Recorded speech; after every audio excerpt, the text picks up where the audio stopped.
Hey, it's me, MLB. Here is Pull Chapter 31, and this one is titled Strike.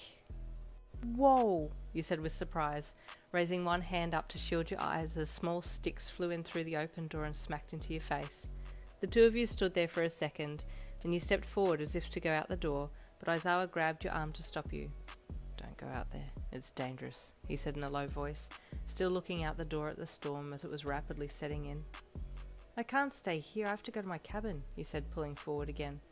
No, please ignore what just came out of my mouth, Aizawa. I want to stay here, please force me to stay, your mind screamed. Aizawa hesitantly let your arm go, and you stepped out onto the porch. Oh, run, it'll be fine, it's not raining yet, you said as you jumped off the veranda and sprinted for your cabin. Aizawa, please throw your attack scarf thing around me and drag me back. I don't want to be alone in my cabin, you wailed to yourself as you ran. No binds grabbed you, and no voice called you back. You jumped up onto your veranda with a very dejected look on your face and reached for the door, opening it and then entering and closing it behind you. Yin, you waterproof teabag, were you dropped on your head as a child? Why didn't you just stay with him? You sighed with frustration and reached for the lights to turn them on. The room lit up and you relaxed a little bit, but not for long, as almost a second later a massive flash of lightning coursed to the ground just outside your cabin window, cutting the power off at the same time as an ear-splitting clap of thunder detonated overhead. There was another noise in amongst all of this, but you didn't have time to work out what it was, as suddenly a tree beside your cabin was split in half by the lightning and fell straight across your roof, breaking the tiles and collapsing the ceiling in. You screamed and released your quirk, making a cover with your arms, inflating them up and over your head. Get up, a voice called to you, two strong arms wrapping around your waist.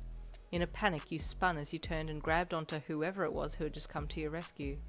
The person hoisted your body up against theirs and stepped backwards out of the cabin before placing you down on the ground again and grabbing your hand. Run, they commanded, and you ran, wind and sudden torrents of rain blinding you as you held onto their hand for dear life. They took you back to their cabin, helping you up onto the veranda and ushering you inside the darkened room. Oh my God, you panted, wiping rain from your face. Where? You looked around. The power was out, but from the flashes of lightning you could see that you were back in Aizawa's cabin. Aizawa? You asked, turning back to him. Stay here, he commanded, his chest rising and falling rapidly. I need to check on my students. You nodded numbly and watched as he raced back out the door into the squall of rain, that paternal instinct in him running deep.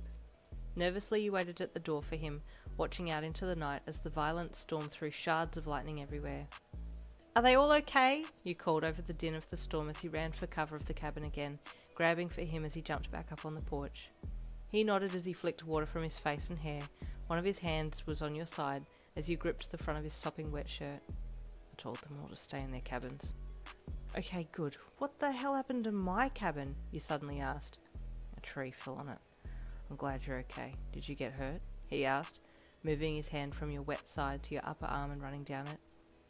No, I'm fine. I didn't get hurt at all, but please keep touching me, your brain begged seductively. He removed his hand and nodded. You'll stay here tonight. Have the bedroom. I'll stay out here. I don't sleep much at night anyway, due to doing a lot of night work. I can't come in here and kick you out of your own room, you replied with horror. That's just rude. Listen, I'll sleep in the bed, and when you get tired, just come in and sleep in there as well. We're both adults, it's fine. Another clap of thunder and streak of lightning flashed from nearby, lighting up your faces in the dark as your eyes bore into his. He nodded. I'll see how I go, he replied, turning and walking inside more and over to the desk.